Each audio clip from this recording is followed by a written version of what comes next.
Hasretimin adı sensen, yüreğimin adı sensen.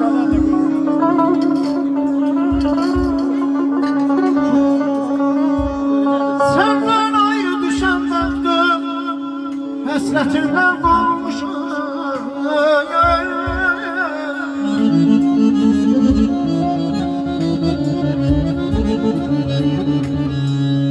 Sensiz niyetim bir deneyim, danışmanın sirrim bileyim.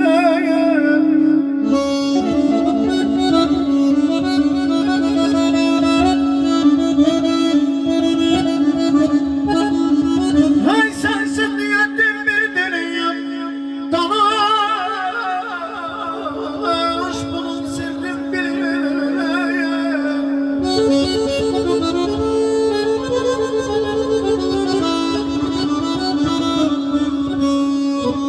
Sensin niyetim bir dilim, danışmanım sirrim benim.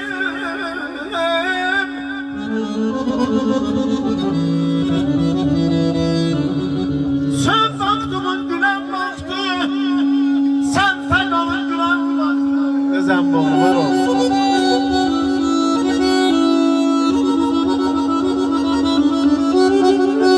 Sen baktımın gülen baktı, hey gelin hamur cancaktı. Sağlam oğlum, Yasifler.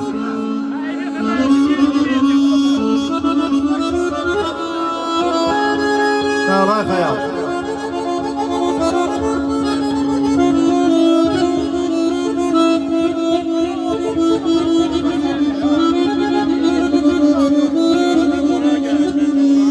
Sen baktımın gülen baktım, sen ilham olacaktı.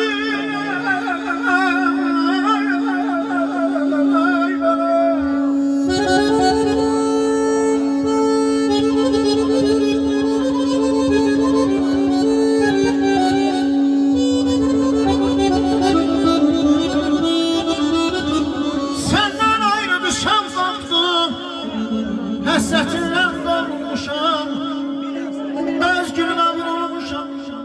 Azerbaycanıma, özelime, lerikime, Mulananıma, Şinganlıma, böyle bütün lerikime vurulmuşam. Ay aman, ay aman, aman, aman, aman, aman ayda, takacağım. Saz getirip taksan yazın üstüne, bahar günlerinden tatlı kendimiz. Günlü ayaklarım meyve bağları,